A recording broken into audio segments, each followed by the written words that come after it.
In this video, we're going to take a deep dive into the Vizio V Series 5.1 channel soundbar system with wireless subwoofer. We will cover the following topics. 1. Unboxing. We will show you what the system comes with. 2. Setup. We will show you how to hook up the system and the ideal speaker placement for optimal sound enjoyment. 3. Overview. We will go over features of the system. We will also go over the remote. 4. Review. We will tell you if we think the system is worth buying. Let's get started. Unboxing. The box is an odd shape. It kind of looks like an old school video game, but the contents are packed well and mine arrived undamaged. The system comes with the soundbar, which is actually 3 speakers: the left front speaker, the center speaker, and the right front speaker. It's 36 inches wide and has rubber pads at the bottom to keep it from sliding around. The soundbar also has control buttons on the top of it to control power, input, Bluetooth, and volume. This is handy if you misplace the remote control.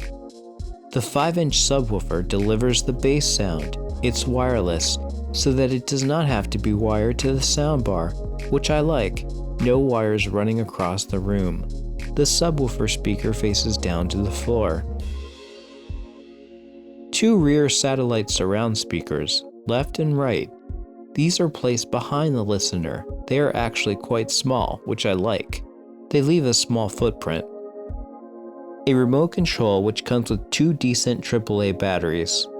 It also comes with a bunch of cables, which I also like. More than you will probably need. Plus, you won't need to buy them separately. 2 power cables. The longer one is for the soundbar, the shorter one is for the subwoofer. A HDMI 2.0 cable. A digital optical cable. A 3.5 to 3.5 millimeter audio cable. A stereo RCA to 3.5 millimeter audio cable, 2 speaker cables for the surround speakers. You also get hardware if you prefer to mount the soundbar and rear speakers on the wall, 4 cable ties to keep the extra cable neat, a quick setup guide, and a user manual. Part 2. Setup.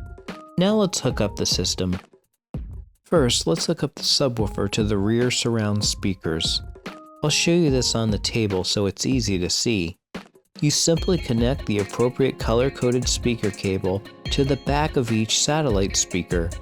Then you connect the other end of the cable to the back of the subwoofer. Those ports are also color-coded so you don't get the left and right connections mixed up. Then you plug the shorter power cable into the back of the subwoofer's power port. And of course, plug the other end into an electrical outlet. I'll place the subwoofer next to the side of my couch in the back of my room. I'll place the satellite speakers on my end tables next to my couch, one on the left side, one on the right side. Now let's hook up the soundbar. It has several connections. Let's go over each one. You will use the connections that are appropriate for your TV and your additional equipment. After I go through them, you'll know what to do. On the back of the soundbar, there's a power port where you connect the longer power cable. Of course, plug the other end into an electrical outlet. There's also a USB port. You could connect a USB drive to it, for example, and if it has WAV music files on it, you could then play those files through the system. On the other side of the back of the soundbar, we have more inputs. If your TV has a HDMI ARC connection, then you'll want to use the HDMI cable supplied to connect your TV to the soundbar. HDMI ARC is the best connection type if it's available. The next best option is using the digital optical port. If your TV has this connection, simply use the supplied digital optical cable and connect it to your soundbar and then to your TV. If you have an older TV or device, you may only have RCA connections available. No problem, just use the 3.5mm to RCA cable. Plug the 3.5mm side into the top right 3.5mm port on the soundbar and the RCA side to the TV. You can also use this aux port to connect a device with a 3.5mm output. Just use the 3.5mm to 3.5mm cable. Connect one end into the device, in this case an old cassette player. Plug the other end into the top right 3.5mm port on the soundbar. You'll notice another 3.5mm port below the 3.5mm aux port that we've been discussing. This second port is known as aux VA. The VA stands for Voice Assistant. You can use the included 3.5mm to 3.5mm cable to connect to a device with Amazon Alexa, Google Assistant, or Siri. Then you will be able to hear the assistant's voice on the Vizio speaker system. Great for playing back music from these devices as well. The system also has Bluetooth pairing.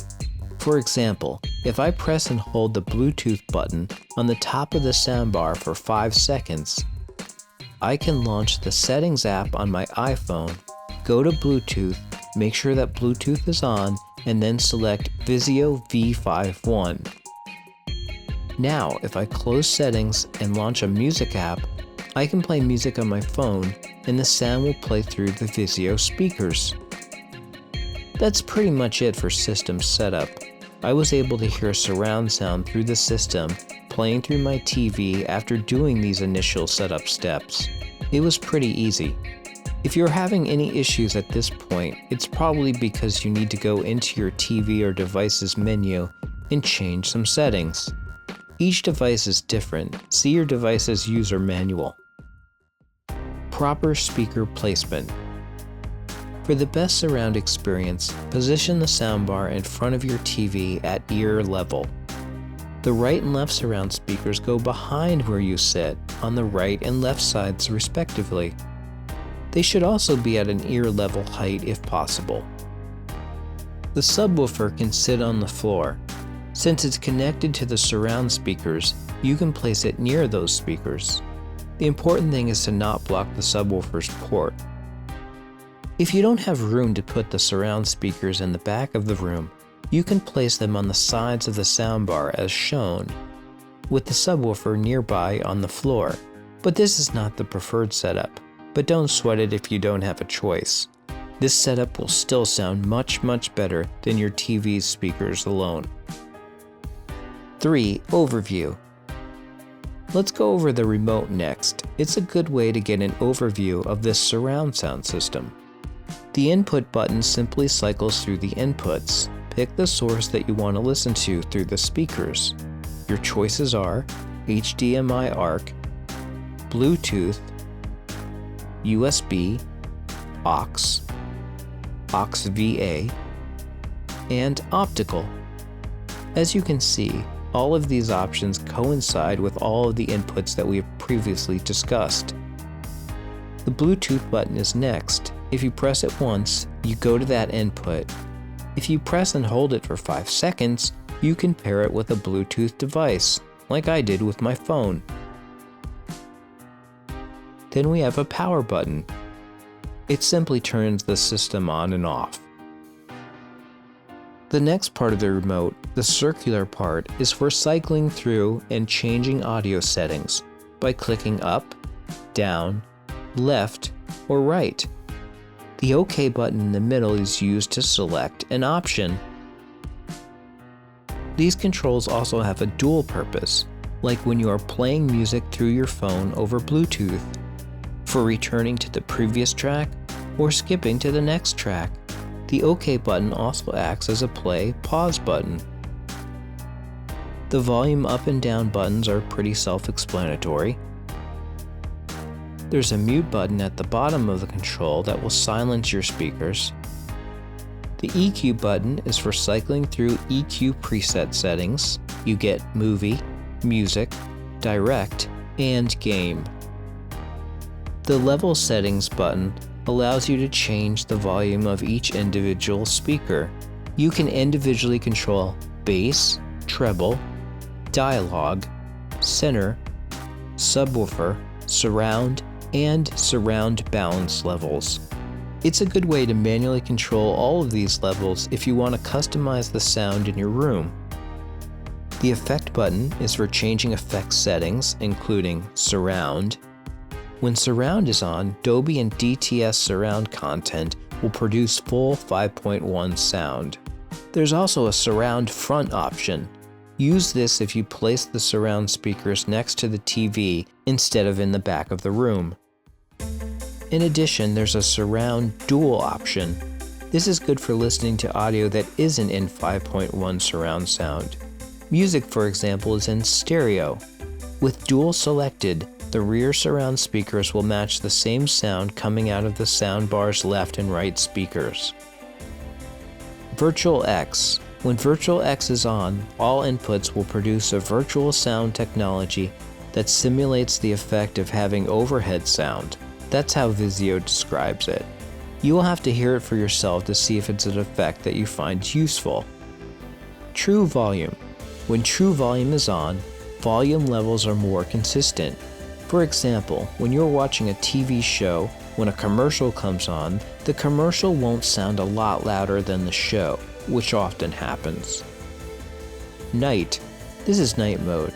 It reduces bass levels. So if it's late at night and you have neighbors in an apartment type of situation, you won't disturb them with loud bass sounds. The setup button is for changing setup settings. Let's go through them quickly. Info. If you press OK while on Info, the system will verbally tell you the current soundbar input and the audio type being played out of it. HDMI ARC, Dolby Audio, Dolby Digital.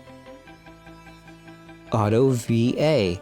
This toggles through connecting the soundbar to a voice assistant through Bluetooth, aux, both, or off. This is useful if you have multiple voice assistant devices. Eco Power. When on, the soundbar will go into standby mode after a period of inactivity or turn off when no signal is detected. This is a good way for saving energy when you forget to turn off the system. Input Search. This searches for available inputs. Program Remote. Basically, you use this option to program your TV remote to control functions on the soundbar, like volume and mute, for example. Power LED.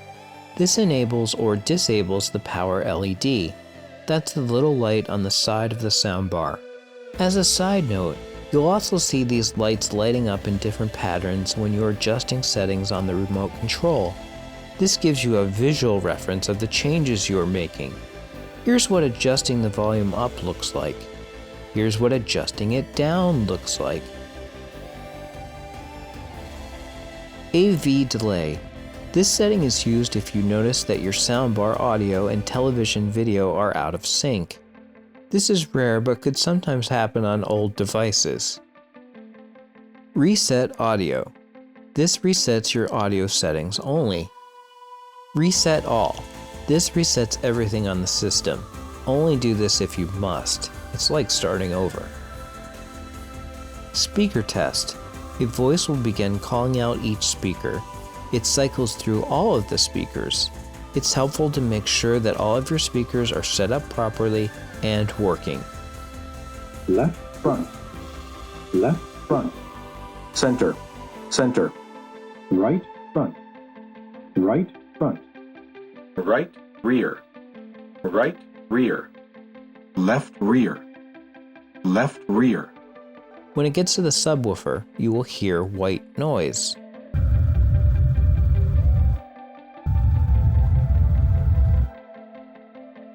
Vizio TV Remote. If you have a Vizio remote, you can use this setting to enable or disable it controlling the soundbar. Part 4. Review. The Vizio V-Series 5.1 channel soundbar system is one of the most inexpensive ways to experience true surround sound in your home. It has quite a few input options and a lot of features that you can manually control. It also doesn't take up a lot of space and it's easy to use. Are there better surround sound systems? Of course, but they are more expensive. For the price, Vizio is packing in a ton of value in my opinion. For these reasons, we highly recommend it. Well, thanks for watching this video. I hope you enjoyed it. Please like and subscribe.